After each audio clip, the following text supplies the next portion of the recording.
Right now it is time for Ruth Epstein and the Republican American Report. Every Monday we check in with Ruth and take a look at the stories that they're following at the Republican American, as Ruth is one of the reporters that covers our exclusive area here in the tri-state region. And we always love having her on Monday morning. Good morning, Ruth. Oh, that's sweet. Thanks, Marshall. Love being here. Busy weekend, as you well know. Oh, yeah. Of course, the 9/11 tributes, North Canaan's Knights of Columbus, or Berkshire Knights of Columbus, once again, did the 24-hour tribute, starting midnight to midnight, and reading all the names of those who perished either at that day or thereafter. Fire people, police people, law enforcement. It's really a very touching ceremony, and especially this year at 20 years. There was also a service in Kent, and I'm not sure about other towns, Marshall. Well, in South County, Massachusetts, they had a parade, a car parade with first responders that went, I think, from Lenox down to Sheffield. And in New York State, I know that Pine Plains does an amazing job, and Stanford does an amazing job as well. But to my knowledge, and they've done it since year one, nobody does it better than what they do in North Canaan. There's no speeches. Nope. They don't sell anything. They give you 24 hours to come and meditate and in your own way. And each year they also added in the names of people that soldiers that lost their lives in Afghanistan, right? Yeah, it's just, I think, one of the best ceremonies around. It's a wonderful thing, and as you say, you can just sit and just listen, and they added in several names: the Afghanistan soldiers, the law enforcement, the and they even did the North Kent. Hats off to Nick DeAngelis. He does it every year. And they even added in this year for the servicemen that lost their lives at the airport in Afghanistan. They even added it. They just do. It's one of the best.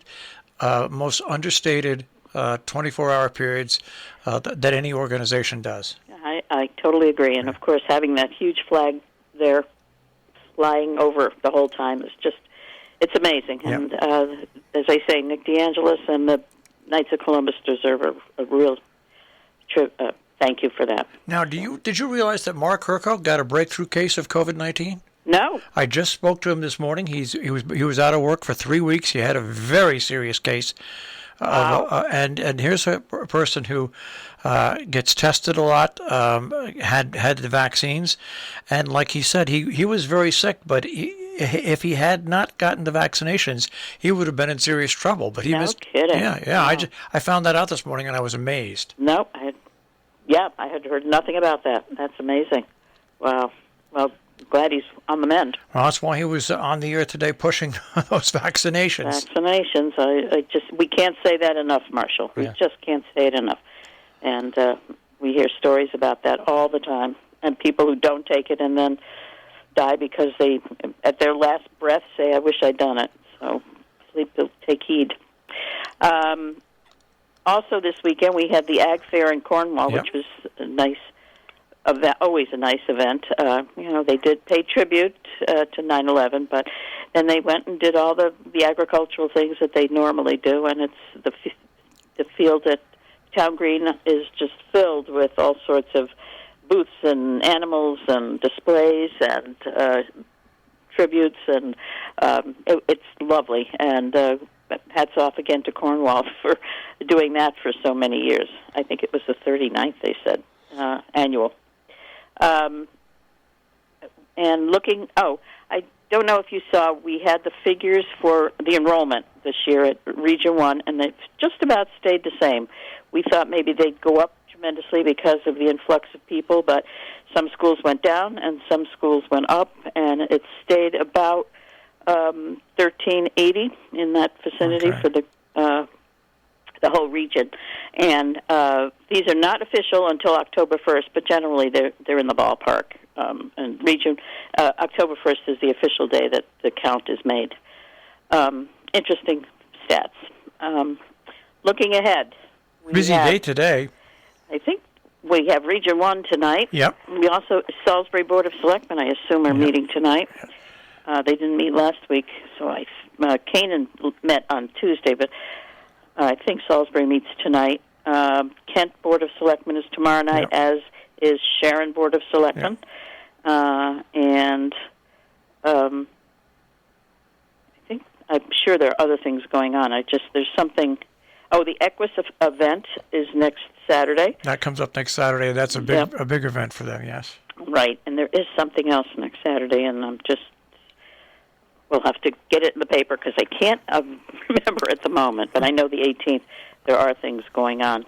So the fall is in the air, but lots of good stuff happening. On the 18th, I'll be in Millerton, New York. They're having their first annual food festival town-wide. Oh, yes, I did see that. That's going to go from northeast forward throughout the whole town. We'll be set up in front of the old Irondale Schoolhouse for about 3 hours. And like I said, it's my first time out since I've had my thing. So good. I'll have people carrying things around for me, and I'll just sit there like Jabba the Hutt. And have them bring you all the food that they're serving. No. I've lost too much weight to have them bring me food. Yeah, that's true. You're slender now. But so you eat your way. People eat their way across town. Oh, and you know what's great? It includes restaurants, businesses. It's their first year they're trying this, so we'll have to see how it goes. Oh, I know what we're missing on the 18th is the Peddlers Fair. That's right. That takes place in Falls Village. Falls Village. Canaan Historical Society's annual Peddlers Fair. I should not have forgotten that. And that's a big time event. Yeah, there's a lot of people that show up for that. Yeah. All these things are back after a year absence, which is so great. And it's just huge. Everybody is so anxious to get out that they're so well attended. It's wonderful. And in the next 2 weeks, we have the Sharon Fire Department golf tournament, which is back this year, and then, of course, the fundraiser for the Salisbury Winter Sports Association, their golf tournament, and then they had last week that cornhole tournament that was put on by the brewery in Canaan. They had it at the Salisbury ski jumps. That had 19 teams. Working, all making money for the Falls Village Daycare, I believe, wasn't it? 19 different teams. Yeah. That's great. Wonderful. Terrific. The Peddlers is always a fun thing. And put on your calendar the 25th, the Little Guild has its mutt show up on the town green in Cornwall. Is that the run and walk, or is that just a show? I think it's just no, that's the they judge the animals. Okay, so it's an actual show where you can bring your dog and your dog and see who can sit on a lap at 40 pounds and things like that. It is cute. So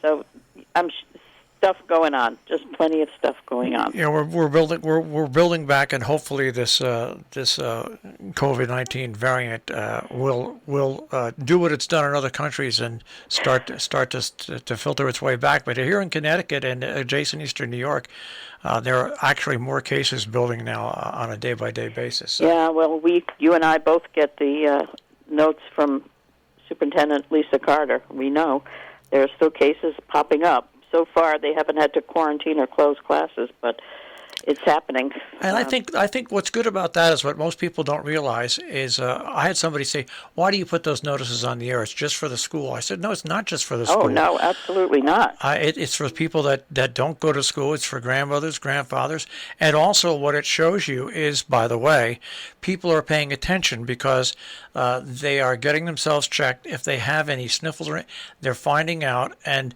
most of these cases, because people are really paying attention, they keep it at home. It doesn't get into the school, and that's a big, big point. Exactly. Well, as you say, look at Dr. Herco. Yeah. That was a shocker this morning. I thought he just wanted to talk about COVID-19, but he really put the point home that, hey, look, this happened to me, and I was very sick for 3 weeks. Wow. Yeah.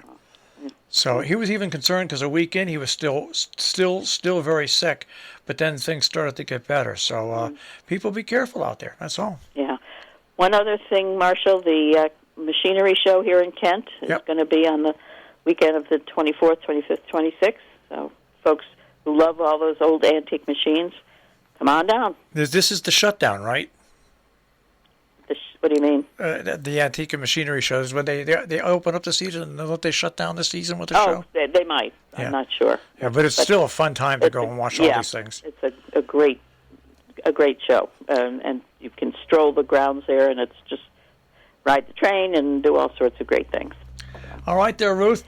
So we're busy again, and I'm glad you're going to be out and about, Marshall. That's wonderful news. All right, now we will check with you next Monday. Okay, take care. Take care, Bye. Ruth. Ruth Epstein from the Republican American with the Republican American Report. Republican American be found at rep-am.com.